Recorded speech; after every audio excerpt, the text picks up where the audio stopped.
ఈరోజు మనము చాలా ఇంపార్టెంట్ టాపిక్ గురించి డిస్కస్ చేస్తున్నాము. యాక్చువల్‌గా ఏంటంటే ఇన్ని రోజులు మనము ఒక గూగుల్ క్లౌడ్‌లో కంప్యూట్ ఇంజిన్ గురించి వాటి ఫీచర్స్ ఎలా ఉంటాయి, లోడ్ బ్యాలెన్సింగ్ ఇలా అన్నిటి గురించి డిస్కస్ చేసాం గదా! అసలు ఫస్ట్ ఆఫ్ ఆల్ మనం ఒక మన అప్లికేషన్‌ని ఒక క్లౌడ్‌లో రన్ చేస్తున్నాము. అదే విధంగా మన సైడ్ మన డేటా సెంటర్‌లో గూడా రన్ చేస్తున్నాం అనుకోండి. అప్పుడు ఎలా రన్ చేయాలి? ఏమేమి యూజ్ చేయాలి? ఏ టైప్ ఆఫ్ ఇన్‌ఫ్రాస్ట్రక్చర్ మనం యూజ్ చేసుకోవాలి? ఏ టైప్ ఆఫ్ సర్వీస్‌ని మనం యూజ్ చేయాలి? అంటే మీరు జనరల్‌గా ఇవి వినే ఉంటారు గదా! ఐఏఎస్ అనేసి, పీఏఎస్, పాస్, సాస్, క్యాస్, సర్వర్‌లెస్ ఇలాంటివన్నీ మీరు వినే ఉంటారు గదా! సో, ఆ టాపిక్స్ గురించి మనం మేజర్‌గా ఈ వీడియోలో డిస్కస్ చేసుకోబోతున్నాము. ఇవి చాలా ఇంపార్టెంట్. మీరు ఫస్ట్ అసలు ఒక క్లౌడ్ సర్వీస్ మీరు సెలెక్ట్ చేసుకుంటున్నారు అంటేనే వీటి గురించి ఒక బేసిక్ ఐడియా రావాలి. అప్పుడే మీరు కాకపోతే మనం ఏంటంటే ఈ వీడియోలో అన్ని పాస్, సాస్ అన్నిటి గురించి ఎక్స్‌ప్లెయిన్ చేస్తూ వాటికున్న ప్రోస్, కాన్స్ ఏంటి? వాటి అవి ఏ ఏ టైప్స్ ఆఫ్ సర్వీసెస్‌ని మేనేజ్ చేస్తాయి. ఇలా అన్నిటి గురించి మనం డిస్కస్ చేస్తూ, అలాగే గూగుల్ క్లౌడ్‌లో ఇవి ఎలా ఈ పాస్ అంటే ఏ మాడ్యూల్ అనేదొస్తది. ఇప్పుడు compute engine under A module ఒస్తది. App engine under A module ఒస్తది. Kubernetes engine under A module ఒస్తది. సో, ఇలా మనము సెగ్రిగేషన్ కూడా మనం ఈరోజు తెలుసుకుంటామనమాట. ఓకే. సో, ఇప్పుడు ఫస్ట్ ఆఫ్ ఆల్ మీరు అర్థం చేసుకోవాల్సిందేంటంటే, మనకు ఎన్ని టైప్స్ ఆఫ్ సర్వీసెస్ అనేటివి ఉంటాయి. సో, మేజర్‌గా పాస్ అంటే ప్లాట్‌ఫార్మ్ యాస్ ఎ సర్వీస్ అనేసి ఉంటదనమాట. Next infrastructure as a service IaaS. Next service as a service software as a service అనేసి ఉంటది. Next container as a service. ఇలా మనకి టైప్స్ ఆఫ్ సర్వీసెస్ ఇంకొకటి కూడా ఉంది ఎఫ్ఏఏఎస్ అంటే ఫంక్షన్ యాజ్ ఎ సర్వీస్ కూడా ఉంటదన్నమాట. తర్వాత సర్వర్‌లెస్ అనేసి ఉంటది. సో, ఇలా మనకు ఇన్ని టైప్స్ ఆఫ్ సర్వీసెస్ అనేటివి ఉన్నాయన్నమాట. సో, వీటిల్లో మనం ఒక్కొక్క దాని గురించి అండర్‌స్టాండ్ చేసుకోవాలంటే, ఇప్పుడు నేను డైరెక్ట్‌గా మీకొక ఆర్కిటెక్చర్ చూపిస్తాను. దాంట్లో మీకు క్లియర్‌గా అర్థమవుతది. అంటే ఇప్పుడు మనము ఒక అప్లికేషన్ ఏదైనా క్రియేట్ చేస్తున్నాం అనుకోండి. ఫర్ ఎగ్జాంపుల్ ఏదైనా వెబ్ అప్లికేషన్ గాని, లేదు అంటే ఏ టైప్ ఆఫ్ అప్లికేషన్ తీసుకున్నా యూజువల్‌గా మనం ఏం చేస్తాము? ట్రెడిషనల్ ఆన్ ప్రిమైస్ జనరల్‌గా మనము క్లౌడ్ యూజ్ చేయకముందు ఏం చేస్తాము? మనమే డేటా అని కాన్ఫిగరేషన్స్ కానీ మనమే మేనేజ్ చేసుకోవాలి. అలాగే కోడ్ మనమే రాసుకోవాలి. స్కేలింగ్ అంటే ఏదైనా మనకు లోడ్ ఎక్కువ వచ్చినప్పుడు ఇన్స్టెన్సెస్‌ని ఇంక్రీజ్ చేసుకోవడం గానీ, లేదు తగ్గించుకోవడం గానీ లోడ్ లేనప్పుడు అలాంటి ఆపరేషన్స్ కానీ, రన్ టైమ్‌లో మనకెలా జరుగుతుంది? ఆపరేటింగ్ సిస్టమ్ ఏంటి? వర్చువలైజేషన్, హార్డ్‌వేర్ ఏది యూజ్ చేస్తున్నాము? సో, ఇలా అన్ని ఫీచర్స్ కూడా మనమే టేక్ ఓవర్ చేసుకోవాలనమాట. ఇక్కడ మనకి బర్డెన్ అనేది ఎక్కువైపోతుందనమాట. సో, అంటే ప్రతి దానికి మనకు మ్యాన్ పవర్ కావాలి. ప్రతి దానికి మనం ఎక్స్‌టర్నల్ అడిషనల్ ఎఫర్ట్స్ పెట్టాలి. సో, ఇదంతా ట్రెడిషనల్ అప్రోచ్ అన్నమాట. ఏదైనా ఒక అప్లికేషన్ డెవలప్ చేస్తున్నాము, దాన్ని మేనేజ్ చేస్తున్నాం అంటేనే మనకి ఇవన్నీ ఉంటాయి. సో, ఇవన్నీ ఫేజెస్ అన్నమాట ఒక ప్రాజెక్ట్‌లో. సో, అన్నీ మనమే మేనేజ్ చేసుకోవాలి. అలా కాకుండా ఇన్ కేస్ మీరు ఐఏఎస్ అనేది సెలెక్ట్ చేసుకున్నారు. ఇది ఒక క్లౌడ్ సర్వీస్ అన్నమాట. ఇన్‌ఫ్రాస్ట్రక్చర్ యాస్ ఎ సర్వీస్ అనేసి సెలెక్ట్ చేసుకున్నారనుకోండి. ఈ సర్వీస్‌ని మీరు యాప్ చేసుకున్నప్పుడు ఏంటంటే, మీరు ఓన్లీ డేటా కాన్ఫిగరేషను, లేదు application code, scaling, run time, OS ఇవి టేక్ ఓవర్ చేస్తే చాలన్నమాట. మనం మేనేజ్ చేసుకోగలగాలి. తర్వాత వర్చువలైజేషను, దానికి కావాల్సిన హార్డ్‌వేర్ ఇవంతా కూడా క్లౌడ్ సర్వీసెసే ప్రొవైడ్ చేస్తాయన్నమాట. Okay. So, next container as a service. అంటే ఇప్పుడు మనం మేజర్‌గా కంటైనర్ ఎప్పుడు యూజ్ చేస్తాము? ఏదైనా లోడ్ వచ్చినప్పుడు ఎక్కువ మనకి డేటా ట్రాఫిక్ అనేది ఎక్కువైనప్పుడు కంటైనర్ ఆర్కెస్ట్రేషన్ అంటాం కదా! అంటే మనము బేస్డ్ ఆన్ లోడ్ ఈ కంటైనర్‌కి ఇంత లోడ్ ఎళ్ళాలి. ఈ కంటైనర్‌కి ఇంత లోడ్ ఎళ్ళాలనేసి డిస్ట్రిబ్యూషన్ చేస్తామనమాట. సో, అలాంటి టైంలో ఈ కంటైనర్ యాజ్ ఎ సర్వీస్ అనేది సెలెక్ట్ చేసుకుంటాం. సో దీంట్లోకి వచ్చేసరికి మనకేంటి data configuration, application code, scaling, run time మనమే తీసుకోవాలి. దీని మేనేజ్మెంట్ అంతా మనమే చేసుకోవాలి ఓన్గా. ఓఎస్, వర్చువలైజేషన్, హార్డ్వేర్ అంతా క్లౌడ్ ప్రొవైడర్స్ అనే వాళ్ళు మేనేజ్ చేస్తారన్నమాట. ఇప్పుడు ఫర్ ఎగ్జాంపుల్ క్లౌడ్ ప్రొవైడర్స్ మనకి గూగుల్ క్లౌడ్ ఉంది, అలాగే ఏడబ్ల్యూఎస్ ఉంది, అజూర్ ఉంది, ఇంకా చాలా ఉన్నాయి మార్కెట్లో. సో ఇలాగా మనము ఎప్పుడైనా క్లౌడ్ ప్రొవైడర్ని మనము తీసుకున్నప్పుడు ఇవి వాళ్ళు మేనేజ్ చేస్తారు. ఈ మిగతా వన్ రెస్పాన్సిబిలిటీస్ అన్ని మనం మేనేజ్ చేసుకోవాలన్నమాట. అలా కాకుండా ప్లాట్ఫామ్ యాజ్ ఎ సర్వీస్ మీరు సెలెక్ట్ చేసుకున్నారనుకోండి, ఆ ప్లాట్ఫామ్ యాజ్ ఎ సర్వీస్ లో ఏంటంటే ఓన్లీ డేటా కాన్ఫిగరేషన్, మన కోడ్ రాయడము, ఆ స్కేలింగ్, ఈ పార్ట్స్ మాత్రమే మనం మేనేజ్ చేసుకున్నామంటే రిమైనింగ్ అంతా కూడా క్లౌడ్ ప్రొవైడరే మేనేజ్ చేస్తారనమాట. రిమైనింగ్ సర్వీసెస్ అన్ని కూడా. Okay, next function as a service. ఇందులో ఓన్లీ మనము డేటా కాన్ఫిగరేషన్ ప్లస్ మనకు అప్లికేషన్ కోడ్, ఇవి మాత్రమే మనం మేనేజ్ చేసుకోగలం, మనం రాసుకోవాలి కోడ్. రిమైనింగ్ అన్ని కూడా క్లౌడ్ ప్రొవైడరే చూసుకుంటారు అనమాట. Okay, just plug and play లాగా మనకు ఓన్లీ కోడ్ రాసుకుంటే సరిపోతుంది, కాన్ఫిగరేషన్స్ కోడ్ రాసుకుంటే సరిపోతుంది. Next software as a service. ఇది మనకి మేజర్ గా మనం యూజ్ చేసేది ఎక్కువ ఇదే అనమాట. So software as a service లో మొత్తం అప్లికేషన్ కోడ్ కానీ, స్కేలింగ్ కానీ, రన్ టైమ్ కానీ, ఓఎస్ కానీ, వర్చువలైజేషన్, హార్డ్వేర్ అన్ని కూడా క్లౌడ్ ప్రొవైడర్ మేనేజ్ చేస్తారు. ఓన్లీ మన ఏమంటారు, మన డ్యూటీ ఏంటంటే డేటా ప్లస్ కాన్ఫిగరేషన్స్, ఇవి మాత్రమే మన హ్యాండ్ ఓవర్ లో ఉంటాయి. ఇవి మాత్రమే మనము కేర్ఫుల్ గా ఇవ్వాల్సి ఉంటది అనమాట. రిమైనింగ్ అన్ని కూడా క్లౌడ్ ప్రొవైడరే చూసుకుంటారు, మనం వాటి గురించి వరి అవ్వాల్సిన పనే లేదు. ఓకే, ఇప్పుడు మీరు చూసారంటే ఇక్కడ మనము ప్రతిదీ ఎక్స్ప్లెయిన్ చేశాం కదా. ఇందులో ఇన్ఫ్రాస్ట్రక్చర్ యాజ్ ఎ సర్వీస్, ఇక్కడ చూడండి, ఇన్ఫ్రాస్ట్రక్చర్ యాజ్ ఎ సర్వీస్ లో వర్చువలైజేషన్, హార్డ్వేర్ ఉన్నాయి కదా. ఇవి రెండు కూడా మనకి క్లౌడ్ ప్రొవైడర్ మేనేజ్ చేస్తుంది. గూగుల్ క్లౌడ్ లోకి వచ్చేసరికి అసలు infrastructure as a service A module కిందికి వస్తుంది అంటే కంప్యూట్ ఇంజన్ మాడ్యూల్ కిందికి వస్తుంది అనమాట. సో కంప్యూట్ ఇంజన్ లో మనం ఏమేమి క్రియేట్ చేస్తాము, విఎం ఇన్స్టెన్సెస్ క్రియేట్ చేస్తాము, ఇన్స్టెన్స్ గ్రూప్స్ క్రియేట్ చేస్తాము, ఇన్స్టెన్స్ టెంప్లెట్స్ క్రియేట్ చేస్తాము, ఇమేజెస్ క్రియేట్ చేస్తాము. ఓకే, సో ఇలా మనకి డిఫరెంట్ ఈ ఆపరేషన్స్ అన్ని మనం చూసాం కదా ఆల్రెడీ. సో ఇవన్నీ చేస్తున్నాయంటేనే మనకు హార్డ్వేర్ అనేది వాళ్ళే ప్రొవైడ్ చేస్తున్నారు, వర్చువలైజేషన్ అనేది కూడా వాళ్ళే ప్రొవైడ్ చేస్తున్నారు. సో మనము అలాంటి మన రిక్వైర్మెంట్ ఉన్నప్పుడు infrastructure as a service select చేసుకొని కంప్యూట్ ఇంజన్ బ్లాక్ లో మనం ఏ ఆపరేషన్స్ కావాలంటే అవి పర్ఫామ్ చేసుకోవచ్చు అనమాట. ఓకే, మనం ఇక్కడ responsible main OS, run time, scaling and మన డేటాకు, వీటి గురించి మనమే రెస్పాన్సిబుల్ తీసుకోవాలి. ఓకే, సో అలాంటప్పుడు కంప్యూట్ ఇంజన్ సెలెక్ట్ చేసుకోవాలి. Next container as a service ఇక్కడ ఉంది కదా మనకు.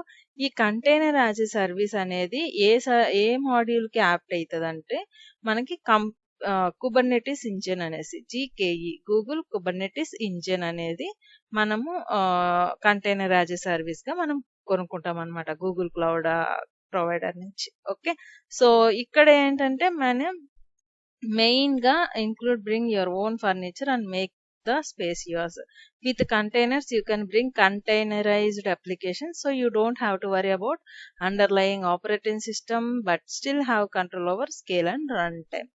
ఇలా మనకు ఉంటాయన్నమాట. Next platform as a service. Platform as a service అని మనం అన్నప్పుడు ఇక్కడ చూడండి, ఈ రన్ టైమ్ నుంచి రిమైనింగ్ ఆపరేషన్స్ అన్ని కూడా క్లౌడ్ ప్రొవైడరే చూస్తుంటారు అనమాట. సో అలాంటి సిచ్యువేషన్స్ లో మనం ఏ మాడ్యూల్ ని యూజ్ చేస్తామంటే app engine plus cloud run, ఈ రెండు మాడ్యూల్ ని ప్లాట్ఫామ్ యాజ్ ఎ సర్వీస్ అనేసి మనం పిలుస్తాం. Next function as a service. ఈ ఫంక్షన్ యాజ్ ఎ సర్వీస్ లో మీరు అబ్జర్వ్ చేశారంటే మనం just allows you to build and deploy small piece of code or function that performs a specific task. Just మనం code రాస్తాం అంతే. సో కోడ్ రాసి piece of code మనకు కావాల్సిన రిక్వైర్మెంట్ బట్టి మనం పీస్ ఆఫ్ కోడ్ రాసి అది జస్ట్ దీంట్లోకి ఇచ్చేస్తాం, క్లౌడ్ ప్రొవైడర్కి ఇస్తాం అనమాట. The cloud provider add scales if needed when a function executes. Function execute చేసినప్పుడు అది ఇన్ కేసు మనకు స్కేల్ అప్ కావాలన్నా, స్కేల్ ఇన్ కావాలన్నా, స్కేల్ అవుట్ కావాలన్నా ఆ మొత్తం క్లౌడ్ ప్రొవైడరే చూసుకుంటారు. దానికి ఏ మాడ్యూల్ ఉంది, క్లౌడ్ ఫంక్షన్స్ అనేసి మనము యూస్ చేసుకోవాలన్నమాట. Next software as a service. ఈ సాఫ్ట్వేర్ యాజ్ ఎ సర్వీస్ లోకి వచ్చేసరికి మనకి గూగుల్ వర్క్ స్పేస్ అనేది ఉంటది అనమాట. సో ఇలాగా మనకి ఇవి మేజర్ థింగ్స్. ఇక్కడ మనము ఐఏఎస్ సెలెక్ట్ చేసుకున్నామంటే ప్రోస్ ఏంటి, కాన్స్ ఏంటి. సో ప్రోస్ వచ్చేసి మనకి highest level of control over infrastructure మీద మనకి కంట్రోల్ అనేది ఉంటదన్నమాట. ఇన్ఫ్రాస్ట్రక్చర్ యాజ్ సర్వీస్ తీసుకున్నప్పుడు. ఓకే.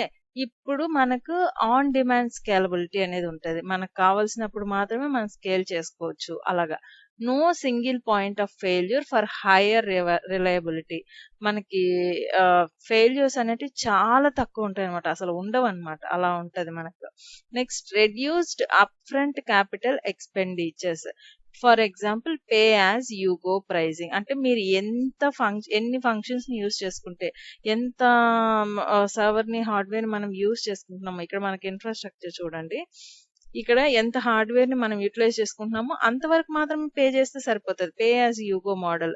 అంతేగాని మనము మీరు ఇంత టైం వరకు యూజ్ చేసుకున్నా లేకపోయినా మీరు ప్రైస్ కట్టాలంటే అది కుదరదు అనమాట. So pay as ego model అనమాట ఇదంతే. మీరు ఎంత యూజ్ చేసుకుంటే అంతవరకు పే చేస్తే చాలు, అంతే. Fewer provisioning delays and wasted రిసోర్స్లు డిలేస్ కానీ అవన్నీ కూడా చాలా తక్కువ ఉంటాయి అన్నమాట. Next accelerated development and time to market కి బేస్ చేసుకునేసి మన డెవలప్మెంట్స్ కానీ ఇవన్నీ కూడా మనము ఆన్ టైం ఉంటాయి. Next cons, responsible for your own data security and recovery. ఏదైనా కూడా రికవరీ అయినా లేదంటే సెక్యూరిటీ రిలేటెడ్ ఏదైనా మనకి ఇష్యూస్ వచ్చినా కూడా మనమే రెస్పాన్సిబుల్ తీసుకోవాలి. క్లౌడ్ ప్రొవైడర్ అనే వాళ్ళు రెస్పాన్సిబుల్ తీసుకోరు అనమాట, ఎందుకంటే మన డేటాను మనమే మేనేజ్ చేస్తున్నాం కాబట్టి. Requires hands on configuration and maintenance. ఇక్కడ అంతే కదా, ఐఏఎస్ లో మన హ్యాండ్స్ ఆన్ కాన్ఫిగరేషన్ మనమే చేసుకోవాలి. ఓకే, మన డేటాను మనమే మేనేజ్ చేసుకోవాలి, మనమే మెయింటైన్ చేసుకోవాలి. And difficulties securing legacy applications on cloud based infrastructure. మనము ఓల్డ్ అప్లికేషన్స్ ఉంటాయి కదా, వీటిని సెక్యూర్ చేసుకోవాలంటే కొంచెం డిఫికల్ట్ అనమాట ఈ క్లౌడ్ వాటిలో. Next CAS cross. అంటే ఇప్పుడు మనము container as a service use చేసినప్పుడు మన కుబర్నెటీస్ ఇంజిన్ యూజ్ చేస్తామన్నాం కదా. సో అక్కడ ఏంటంటే ideal for running, managing and scaling micro services. మనకి డిఫరెంట్ సర్వీసెస్ ఉన్నప్పుడు అసలు మేజర్ గా మనము కుబర్నెటీస్ కి ఎందుకు వెళ్తాము, మనము డిఫరెంట్ అప్లికేషన్స్ అనేటివి డిఫరెంట్ లాంగ్వేజెస్ లో డెవలప్ చేసాం అనుకోండి. అలా చేసినప్పుడు మనం మైక్రో సర్వీసెస్ త్రూ ఇంటరాక్ట్ అవుతాం. ఇప్పుడు ఫర్ ఎగ్జాంపుల్ ఒక అప్లికేషన్ ని మనము జావాలో చేసాం, ఇంకో అప్లికేషన్ ని డాట్ నెట్ లో చేసాం, ఇంకో అప్లికేషన్ రూబీలోనో దేంట్లోనో చేసాం. సో ఇవన్నీ కూడా మనము ఒక దాంట్లో రన్ చేయాలి అంటే ఎలాగా. సో ఆ ఒక్కొక్క దాన్ని ఒక్కొక్క కంటైనర్ లో మనము ప్లేస్ చేస్తాం అనమాట micro services through. Next stream lined development speeds up time to market. Next more control and configuration of networks and application component. మనకి కంట్రోల్ అనేది ఉంటుంది మన కాన్ఫిగరేషన్స్ మీద, నెట్వర్క్ అప్లికేషన్స్ అండ్ కాంపోనెంట్స్ మీద. Increases work load portability between environments such as hybrid cloud and multi cloud. మనకేంటంటే work load portability కూడా ఉంటది అనమాట మల్టిపుల్ ఎన్విరాన్మెంట్స్ మధ్యలో. Next built in performance monitoring and container orchestration. ఇది అంతా మొత్తం ఇన్బిల్ట్ ఉంటుంది మనకి. ఓకే, సో మానిటరింగ్ కానీ కంటైనర్ ఆర్కెస్ట్రేషన్ కానీ ఆ డివిజన్ ఆఫ్ మనకి అప్లికేషన్స్ కానీ ఇదంతా కూడా ఇన్బిల్ట్ ఉంటుంది. దీనివల్ల మనకి కాన్స్ అంటే డిసడ్వాంటేజెస్ ఏంటి, same cost solution have limited language support available depending on the cloud service provider. So it depends అనమాట. గూగుల్ క్లౌడ్ కొన్ని సర్వీసెస్ మాత్రమే కొన్ని లాంగ్వేజెస్ మాత్రమే సపోర్ట్ చేస్తుంది, అలాగే ఏడబ్ల్యూఎస్ కొన్ని సపోర్ట్ చేస్తుంది. డిపెండ్స్ ఆన్ క్లౌడ్ ప్రొవైడర్ అనమాట. Container security risk May increase when using CAS as they share the same kernel with the OS, although they are considered safer than VMs. అవి మనము risk అనేది ఉంటుంది అనమాట, security risk అనేది increase అవుతుంది ఎప్పుడు container as as a service use చేసినప్పుడు. Okay, next platform as a service. ఎప్పుడంటే instant access to a complete and easy to use development platform అనమాట. సో మనకేంటంటే మనకి ఇన్స్టెంట్ గా ఏదైనా కూడా యాక్సెస్ చేసుకోవచ్చు అండ్ డెవలప్మెంట్ ప్లాట్ఫామ్ కి ఇది చాలా ఈజీగా ఉంటది. ఓకేనా, ఇక్కడ మనకి ఇంకా cloud service provider is responsible for maintenance and securing infrastructure. మనం మెయింటెనెన్స్ గురించి, అలాగే ఇన్ఫ్రాస్ట్రక్చర్ యొక్క సెక్యూరిటీ గురించి మనం పట్టించుకోవాల్సిన అవసరం లే. అది క్లౌడ్ ప్రొవైడర్ చూసుకుంటారనమాట. Next available over any internet connection on any device. ఇంటర్నెట్లోనే మనకు ఇంటర్నెట్ కనెక్షన్ ఉంటే చాలు, మనం ఏ డివైస్‌నైనా యాక్సెస్ చేసుకోవచ్చు అనమాట. ఏ డివైస్‌లో అయినా అవైలబుల్‌లో ఉంటదనమాట. ఆన్ డిమాండ్ స్కేలబిలిటీ, ఇవి మనకి దీని అడ్వాంటేజెస్. అలాగే డిసడ్వాంటేజెస్ కూడా ఉన్నాయి మనకి. Application stack can be limited to the most relevant components. Vendor lock in may be an issue depending on the cloud service provider. Less control over operations and overall infrastructure. మనకి infrastructure మీద కానీ, operations మీద కానీ మన control చాలా తక్కువ ఉంటదనమాట. అలాగే మోర్ లిమిటెడ్ కస్టమైజేషన్స్ మనం ఏదైనా చేయాలనుకున్నా చాలా లిమిట్స్ అనేటివి ఉంటాయన్నమాట. లిమిటెడ్ గానే చేసుకోగలం. మనకి నచ్చినట్టు మనకి ఎన్ని కావాలంటే అన్ని చేసుకోలేమన్నమాట. Okay. Next service as a software as a service. దీని అడ్వాంటేజ్ అంటే easy to setup and start using. ఎందుకంటే అన్ని క్లౌడ్ ప్రొవైడరే చేస్తారు కాబట్టి మనం only data and configurations manage చేస్తే చాలు సాఫ్ట్‌వేర్ యాజ్ ఏ సర్వీస్‌లో. The the provider manage and maintenance everything from hardware to software. మొత్తం వాళ్ళే మేనేజ్ చేస్తారు. Software is accessible over any internet connection on any device. ఈ సాఫ్ట్‌వేర్ మనం మొత్తం అంటే అంత క్లౌడ్ ప్రొవైడర్ కాబట్టి నెట్వర్క్ ఉంటే చాలు, మనకి ఇంటర్నెట్ అనేది ఉంటే చాలు, మొత్తం వాళ్ళే టేక్ ఓవర్ చేస్తారు. Okay. Next no control over any of infrastructure or security controls. మొత్తం వాళ్ళే కదా, హార్డ్‌వేర్ గానీ, ఇన్ఫ్రాస్ట్రక్చర్ గానీ ఏది కావాలన్నా మొత్తం క్లౌడ్ సర్వీసరే ప్రొవైడ్ చేస్తారు కాబట్టి మనకి కంట్రోల్ అనేది ఏమి ఉండదు వాటి మీద. Okay. Integration issues with your existing tools and applications.